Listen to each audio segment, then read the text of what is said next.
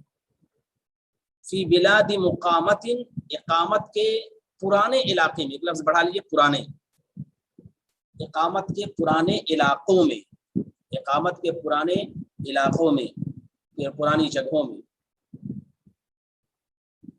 عربوں کے بارے میں یہ معلوم ہے کہ زمانے جاہلیت میں وہ خانہ بدوشی، صحرا نوردی، بادیہ پیمائی کی زندگی گزارتے تھے، جہاں پانی ملا وہاں ٹھہر گئے، پھر پانی ختم ہوا، سبزہ ختم ہوا، وہاں سے خیمہ اکھاڑا چلے گئے کہیں اور، اس طرح سے ان کی پوری زندگی تھی، صحرا نوردی تھی، بادیہ پیمائی تھی، اور اس طرح سے ایک جگہ سے دوسری جگہ جانا تھا۔ تو مثلا ایک جگہ ان کا قیام رہا، پھر وہاں سے وہ چلے گئے، پھر کئی سال کے بعد وہاں سے گزرے تو انہیں وہ پرانی باتیں یاد آ گئی۔ تو شاعر یہی کہنا چاہتا ہے کہ اگر کئی سال کے بعد انسان جائے گا وہاں جہاں پہلے قیام تھا تو وہاں کوئی جواب نہیں دے گا، ہاں کچھ نقوش اور کچھ اثرات اور کچھ کھنڈرات اور کچھ ٹوٹے پھوٹے ذرات یا عمارت کے چیزیں نظر آ جائیں گی۔ دیکھیے، فمن یک امسا فی بلاد مقامت، اقامت کے علاقوں میں، پرانے علاقوں میں، یسائل، سائل سوال کرنا، پوچھنا، سائل سوال کرنا اور پوچھنا، اطلال، قلن کی جمع اطلال، جس کے معنی ہوتے ہیں کھنڈرات کے، کھنڈرات کے، قلن کی جمع اطلال، جس کے معنی ہوتے ہیں کھنڈرات کے۔ یسائل اطلالا بہا لا تجاوب، بہا سے مراد اے بتلک البلاد، ان علاقوں میں، بتلک البلاد، یسائل اطلالا بہا لا تجاوب، جاوبا یجاوب مجاوبتاً، جواب دینا، جاوبا یجاوب مجاوبتاً، جواب دینا۔ فمن یک امسا فی بلاد مقامت یسائل اطلالا بہا لا تجاوب۔ ترجمہ سنیے، فمن یک امسا، جو شخص شام کرے، لفظی ترجمہ ہے فمن یک، جو ہو، امسا شام کرنے والا، جو شخص شام کرے، فی بلاد مقامت، اقامت کے پرانے علاقوں میں جا کر، جو شخص شام کرے اقامت کے پرانے علاقوں میں جا کر، اقامت کے پرانے علاقوں میں جا کر جو شخص شام کرے، یسائل، پوچھتے ہوئے، سوال کرتے ہوئے، سائل پوچھتے ہوئے، سوال کرتے ہوئے، اطلالا بہا، وہاں کے کھنڈرات سے، یہاں کے کھنڈرات سے، یسائل اطلالا بہا، وہاں کے کھنڈرات سے، پوچھتے ہوئے سوال کرتے ہوئے وہاں کے کھنڈرات سے.